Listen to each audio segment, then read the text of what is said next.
The story so far. All masses attract all other masses to a certain extent. The Earth, being a very large mass, exerts a very large force of attraction which is called the force of gravity. This pulls all objects towards the Earth at an acceleration of roughly 10 meters per second per second. The force of gravity acting on a mass of 100 grams is called 1 Newton. And now, weight versus mass. If anybody ever asks you what a Newton is, yes, you could give them an apple, or a couple of golf balls for that matter, or a small flashlight battery, because all of these have a mass of about 100 grams. And when the Earth pulls them down with an acceleration of 10 meters per second, we say that the force of gravity acting on them is 1 Newton, or that the apple, the 2 golf balls, and the flashlight battery are all pulled down to Earth by a force of 1 Newton. How many newtons are pulling you down to Earth? Well, the simplest way to measure a force is to use a Newton spring scale. If we hang the apple on it, we see that the Earth is pulling the apple down with a force of 1 Newton. And if we hang you on the spring scale, we see that the Earth is pulling you down with a force of, let's see, just about 600 newtons. So now we know how much you weigh.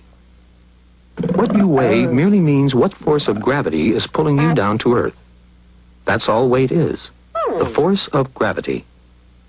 Remember how keen physicists are on Latin words? Well, gravity comes from gravitas, which is simply Latin for weight. But you thought you were weighed in kilograms, didn't you? That's true in everyday life, but not in physics, which has to be very careful about these things. In physics, kilograms measure your mass on a balance, but your weight is always measured in newtons on a spring scale. You'll have noticed by now that you can usually work out the number of newtons by multiplying the kilograms by 10. 100 grams, or 1/10 of a kilogram, is about the same as 1 Newton, and 60 kilograms are about the same as 600 newtons. But if 1 kilogram is the equivalent of 10 newtons, why bother to make a distinction between a mass of 60 kilograms and a weight of 600 newtons if they both really come to the same thing? To find the answer to that, let's go to the moon. It doesn't feel as if you weigh so much here, does it? Let's see how many newtons are pulling you down on the moon. Only 100. Why is that? Because the moon is much smaller than the Earth, and therefore has much less mass. So its force of gravity is also much smaller, only 1/6 that of the Earth, in fact. This is why your weight on the moon is only 1/6 of your weight on Earth. What about your mass? On Earth, it was 60 kilograms. How much will it be on the moon?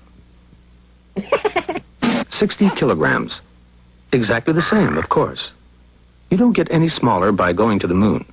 You don't change. Only the force of gravity, and therefore your weight changes. That's the big difference between mass and weight. Wherever you go in the universe, your mass stays the same. Only your weight changes. So if you're not as slim as you'd like to be, don't eat so much. You should join the Mass Watchers Club, because you've got a mass problem. But if all you want to do is lose weight, go to the moon.